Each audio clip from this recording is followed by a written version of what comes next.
Vamos a dar inicio a la quinta sesión de nuestro estudio sobre la santidad de Dios, y lo que es irónico en esto y quizás un tanto exasperante para ustedes es que hasta este punto de nuestro estudio aún no he empezado a definir el significado de la palabra santo. La he mencionado, he tratado de resaltar la importancia de la misma, hemos visto la influencia traumática que conlleva. Hemos visto cómo se relaciona con la justicia y también con la locura potencial de un hombre como Martín Lutero. Pero exactamente, ¿qué quiere decir la Biblia con la palabra santo? He notado que en nuestro idioma y en nuestro propio vocabulario, el término santo parece ser utilizado entre nosotros, sobre todo entre los cristianos, como sinónimo de pureza moral o de rectitud. Y no hay nada malo con eso, pero quizás puede ser un poco engañoso, porque en las escrituras hay dos significados primarios o básicos para la palabra santo. Y yo realmente no debería decir dos primarios, hay uno primario y uno secundario. Mejor sería decir dos significados principales del término santo.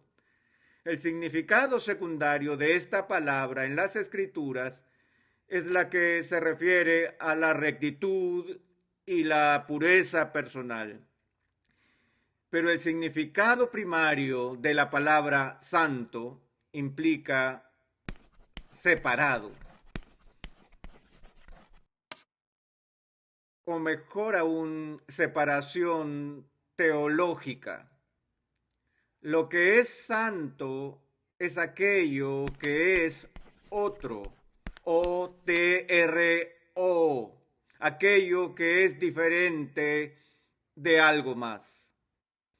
Así, cuando la Biblia habla acerca de la santidad de Dios, el motivo principal de las declaraciones es referirse a la trascendencia de Dios, referirse a su magnificencia, referirse a ese sentido en el que Dios es más alto y superior que todo lo que hay en la dimensión de lo creado. Una vez más, la forma más sencilla de discutir lo que es santo es hablar de aquello que es diferente. Busquen en sus Biblias en algún momento y vean cuando el término santo se utiliza como adjetivo. No solo Dios es descrito como santo, leemos acerca del Espíritu Santo, del Santo de Israel, leemos acerca de la tierra santa, de los utensilios santos, de los momentos sagrados. De hecho, los antropólogos y los sociólogos han estudiado las experiencias humanas y notaron que todas las personas tienen alguna idea de un tiempo sagrado y un espacio sagrado. Piensen en su infancia, en ese lugar especial, el lugar al que querían ir cuando tenían algún problema. Tal vez era su habitación, tal vez era una pequeña parte acogedora en el parque o en el jardín bajo su árbol favorito cuando estaba deprimido o angustiado, o cuando sus padres lo regañaban y cuando quería tomar su gatito y sentarse a llorar, usted iba a un lugar dado. Y ese lugar tuvo un significado especial para usted. Cada año hay un día que es especial en su vida. Es tu cumpleaños, cuando se celebra un momento en el tiempo que tiene una importancia especial para usted. Durante el transcurso del año nosotros celebramos lo que se llama, ¿qué? Feriados. Los feriados son días apartados, días que son diferentes de los demás días y que son especiales, apartados para un tipo particular de celebración. Lugares sagrados, tiempos sagrados, cosas sagradas son parte de nuestras vidas. Recuerdo cuando estaba enseñando un curso en el seminario hace muchos, muchos años atrás, que cometí el pecado imperdonable de un profesor de seminario. Bueno, una vez tuve un estudiante que me hizo perder los estribos. Yo estaba dando una conferencia sobre la Cena del Señor y su pregunta no fue tanto una pregunta, sino una expresión de cinismo desenfrenado. Levantó la mano, le di la palabra y él dijo: ¿cuál es el gran lío con el pan y el vino? ¿Por qué no tenemos que hacer, por qué tenemos que hacer eso? ¿Por qué no podemos simplemente tener sándwich de jamón con queso y Coca-Cola? Ahí perdí los estribos. Solo sentía esa rabia que estaba hirviendo en mi alma. Él irritó mi sensibilidad cuando dijo eso, y en lugar de dar una respuesta agradable, gentil, de un profesor hacia él, le dije: ¿quieres saber por qué no tenemos sándwich de jamón con queso y Coca-Cola en la Santa Cena? Porque Jesús nunca consagró el sándwich de jamón con queso o Coca-Cola. Yo solo quería matarlo. ¿Por qué? Porque él acababa de profanar con su pregunta algo que era precioso y santo en mi experiencia. Pero ¿qué es lo que hace que el pan y el vino sean tan especiales? ¿Qué es lo que hace que cualquier momento en la historia sea tan especial? ¿Qué es lo que hace que un pedazo de terreno sea tierra santa? ¿Por qué Noé marcó el lugar donde salieron a tierra construyendo un altar? ¿Por qué Abraham construyó un altar a Dios? ¿Por qué es que nos sentimos atraídos a tomar algo que es ordinario y lo hacemos extraordinario por lo que significa? No es debido al valor intrínseco de esos objetos, sino que lo que hace que algo sea sagrado, lo que hace que algo sea santo, es el toque de Dios sobre eso. Cuando Él, quien en sí mismo es otro y diferente, toca aquello que es ordinario, eso se convierte en extraordinario. Cuando Él te toca a ti, te conviertes en alguien que no es común. Y entonces lo que diferencia lo profano y lo santo es la diferencia entre lo común y lo que no es común, entre lo terrenal y lo celestial.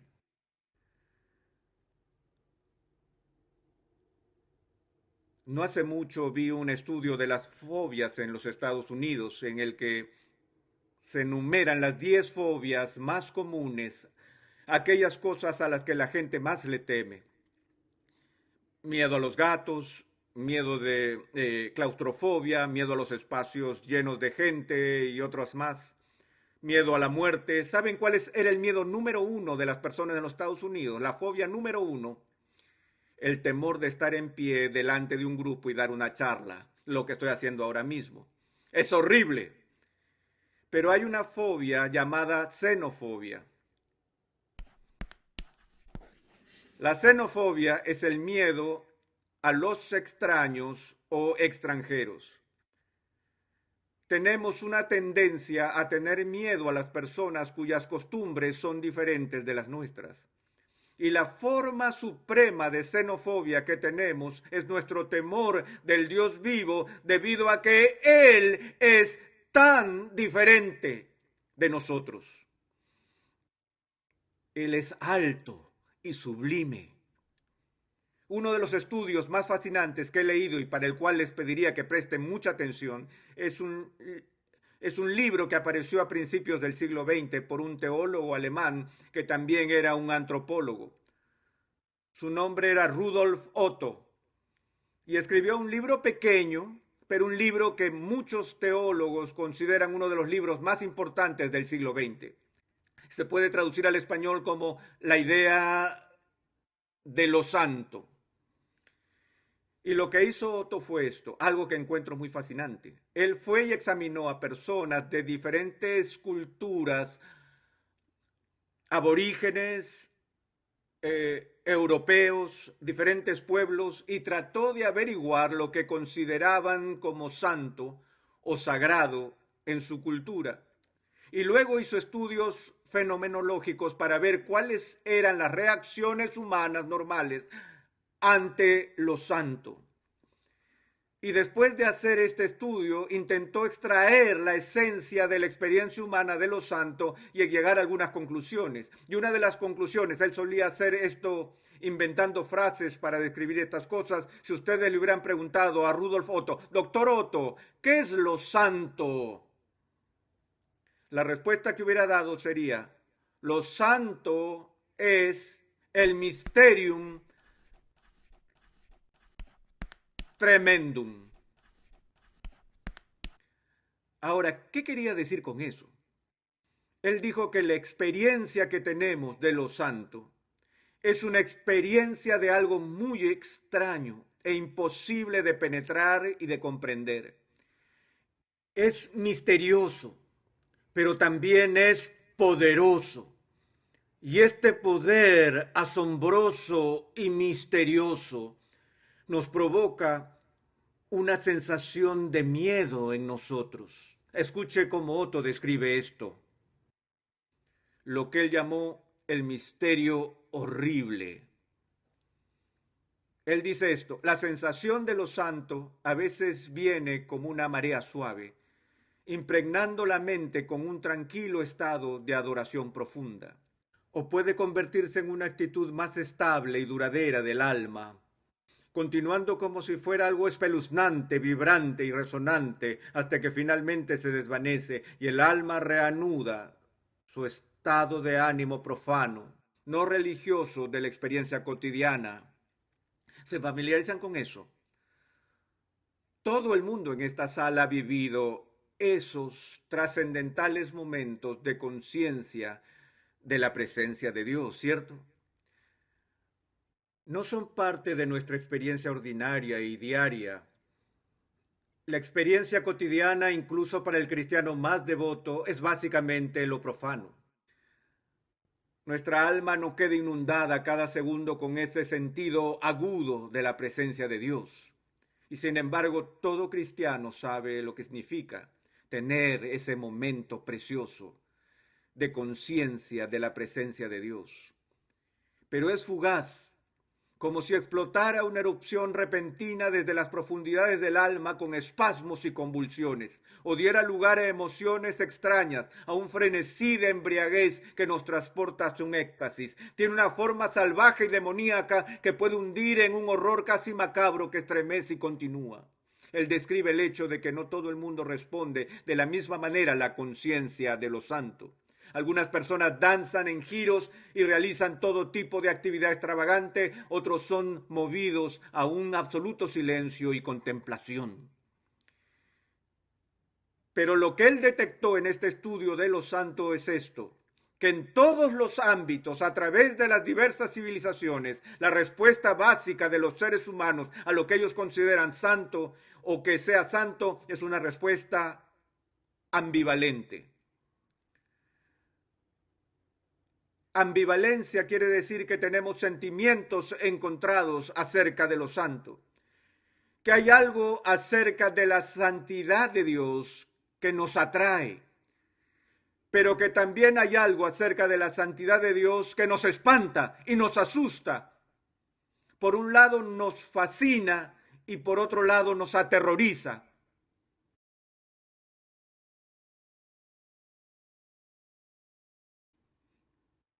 ¿Alguna vez se han puesto a pensar en la forma en que a veces nos gusta asustarnos a nosotros mismos como niños pequeños que les gusta juntarse y contar historias de horror? ¿Han visto cómo hacen eso? ¿Sabían que la gente va a Disney World en Orlando y pagan para que los asusten? ¿No es extraño que tengamos esta actitud dualista hacia lo santo? Me gusta recordar ese programa viejo de la radio. Algunos de ustedes con canas en la cabeza recordarán esos maravillosos días de antaño, cuando ustedes saben, el llanero solitario venía a caballo por el camino o escuchábamos las telenovelas de la tarde. ¿Se acuerdan de eso, señoras? Los ricos también lloran, la usurpadora, el derecho de nacer o cuna de lobos. Por las noches escuchábamos historias de aventura, como Superman y otras. Durante la semana oíamos aventuras de policías y ladrones, detectives, cazadores de personas perdidas. Y y había un programa que era particularmente muy terrorífico. Ese programa se llamaba Suspenso. Pero el programa más espantoso de todos los programas de terror en la radio en los años 40, señoras y señores, eran los domingos en la noche. En la introducción a este programa se escuchaba el rechinar de una puerta de bóveda que se abría en medio de un eco. Se va abriendo a la puerta y a uno se le ponen los pelos de punta hasta que empieza la historia y suena la voz de un locutor barítono diciendo Inere Santum. ¿Quién ha pasado por eso? Bien. Es decir, ni siquiera tenía que empezar la historia y ya todo el mundo estaba asustado. ¿Qué significa Iner Sanctum? Iner Sanctum significa literalmente dentro de lo santo. Los genios del mercadeo, del mundo del entretenimiento, descubrieron de alguna manera que la cosa más aterradora que podían hacer para asustar a la gente sería exponerlos a un programa sobre lo santo. Es por eso que tenemos una tendencia a mantener nuestra distancia, una distancia prudente del carácter de Dios. Porque a pesar de que por un lado nos sentimos atraídos a ello, por otro lado estamos repelidos por ello. Y voy a hablar en nuestra próxima sesión sobre cómo esto se manifestó de manera concreta y específica en la obra de Jesús, donde la gente era tanto atraída hacia él como aterrorizada por él. Y sin embargo es este elemento que nos atemoriza, el que está en la esencia misma del carácter de Dios. Y para que lo entendamos, amados, está establecido en el Nuevo Testamento como la prioridad del aprendizaje. Les hice a mis estudiantes en el seminario una pregunta simple de la Biblia. Les dije, todo el mundo conoce el Padre Nuestro, y el Padre Nuestro se puede dividir según las categorías literarias desde el saludo formal, pasando por las peticiones, hasta el cierre. Y pregunté a mis estudiantes, ¿cuál es la primera petición en el Padre Nuestro? ¿Lo conoce? No lo diga en voz alta, solo en su mente. ¿Sabe cuál es la primera petición del Padre Nuestro? Recuerden en la escena, los discípulos han visto el poder asombroso de Jesús y vienen a Él y se dan cuenta de este vínculo entre su poder y su devoción a la oración. Así que vienen a Él y dicen, Jesús, enséñanos a cómo orar. Él dice, está bien, les voy a enseñar cómo orar. Cuando oren, quiero que oren así. Padre nuestro que estás en el cielo. Luego, ¿qué? Santificado sea tu nombre. Ahora, aquí está la pregunta. ¿Santificado sea tu nombre es parte del saludo formal? ¿O santificado sea tu nombre es la primera petición? Si fuera parte del saludo formal, Jesús habría dicho esto. Cuando oren, digan esto. Padre nuestro que estás en los cielos, santificado es tu nombre. Pero eso no fue lo que dijo. Él dijo, cuando oren, yo quiero que oren así. La primera cosa que quiero que oren cuando ustedes estén de rodillas es como que el nombre de Dios sea tratado como sagrado, como santo. Repetidamente la Biblia dice de Dios, santo es su nombre. Otro pequeño examen que tomé a mis estudiantes, les dije, supongamos que en estos tiempos de los Estados Unidos de América, donde hemos tenido tal inundación y proliferación de leyes en el país, donde ya nadie puede estar al día con todas las leyes nuevas que se han ido añadiendo cada año, supongamos que alguien se acerque y dice, hey, vamos a empezar todo de nuevo. Simplemente vamos a tirar todos los abogados, todas las leyes e incluso la Constitución y empezaremos de nuevo. Pero tu trabajo será escribir la nueva Constitución.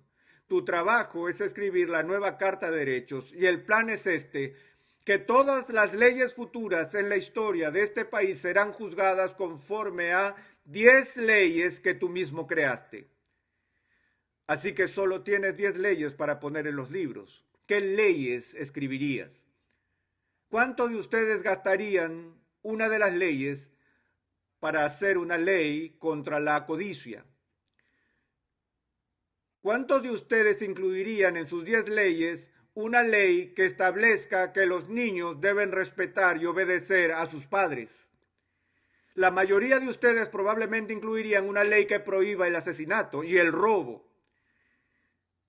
Pero alguien usaría una de sus 10 primeras leyes para establecer que es una ley absoluta en la tierra, que nadie nunca, nunca tome el nombre de Dios en vano.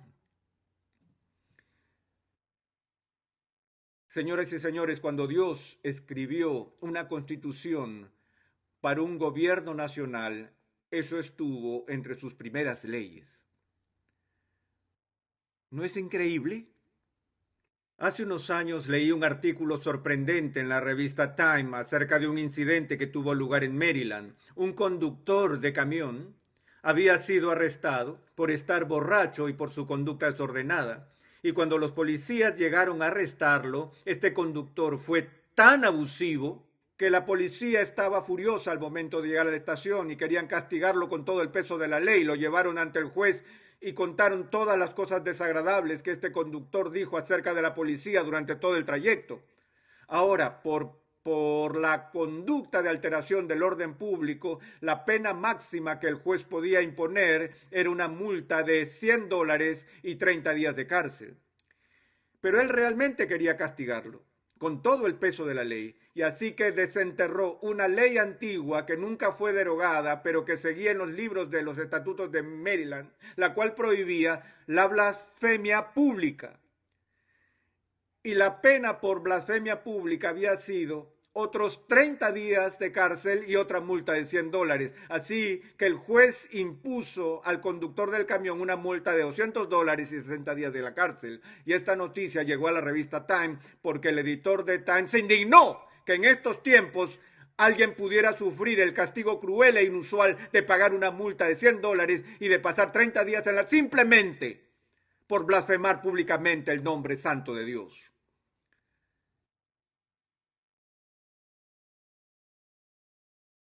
Hemos recorrido un largo camino. Hasta 1964 la palabra virgen no podía ser pronunciada en la televisión porque era demasiado provocativa y sugestiva. La censura ha cambiado mucho en nuestros días. Las películas hoy pueden usar libremente el lenguaje erótico, lenguaje abusivo y lenguaje grosero, y eso está bien. Pero todavía hay reglas y regulaciones para la televisión pública que prohíbe el uso de cierto lenguaje sexual lascivo y obsceno. Pero aún así se permite que en la televisión se use el nombre de Dios como una palabra común. Jesús dijo, ¿saben por lo que quiero que oren? Quiero que oren que el nombre de mi Padre sea considerado santo. Y luego yo quiero que digan, venga tu reino, hágase tu voluntad en la tierra, así como se hace en el cielo. Así que lo que quiero que mi pueblo pida es que mi reino, mi soberanía, mi autoridad como rey, sean honrados y reconocidos en este mundo. Y que la gente haga mi voluntad en este planeta, así como los ángeles en el cielo ahora mismo obedecen mi voluntad. Saben que Jesús no le dice de esta manera, pero estoy convencido de que hay una progresión lógica aquí. No creo que el reino de Dios vendrá jamás a esta tierra o que la voluntad de Dios nunca será acatada en esta tierra hasta que, o a menos que el nombre de Dios sea venerado por su pueblo. ¿Cómo es posible para las personas honrar a un rey y al mismo tiempo profanar su nombre? No es que el pueblo judío tuviera algún fetiche con el nombre o que creyera que hubiera algún tipo de magia asociada a la emisión de esa palabra, sino que entendían esto como Dios lo entendió, que si tenemos una actitud arrogante, casual hacia el nombre de Dios, eso revela más profundamente que cualquier otra cosa que digamos acerca de nuestra actitud más profunda hacia el Dios del nombre. Déjeme decirle las cosas como son. Si usan el nombre de Dios como una mala palabra, significa que son de raíz personas profanas. No tienen respeto por la santidad de Dios. Y les insto a pensar antes de que deje que esa palabra salga de sus labios otra vez de una manera frívola. Porque Dios no tolerará la profanación de su nombre. Lo incluyó en sus primeras 10 leyes.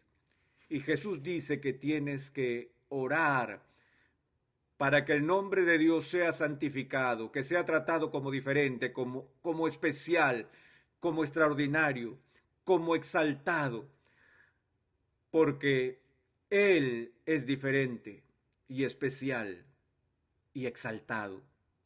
Cuando somos llamados a ser santos, somos llamados a ser diferentes. Estamos llamados a dar testimonio con el estilo del que encuentra en Dios, un estilo que es conducido por el segundo significado de la santidad, es decir, rectitud. Cuando Dios dice, sed santos porque yo soy santo, Él está diciendo, sé diferente a los estándares normales de este mundo. Quiero que expreses y muestres lo que es rectitud en esta tierra.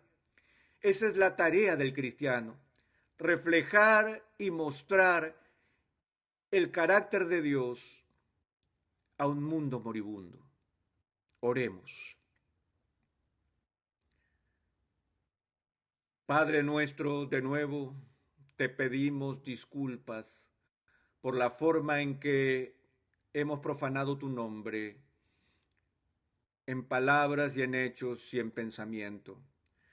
Y oramos que tú nos des un respeto hacia lo sagrado, hacia ti, para que en nuestra tierra, en algún grado y en alguna medida, podamos ver la manifestación de tu reinado y que tu voluntad sea hecha. Lo pedimos en el nombre de Cristo. Amén.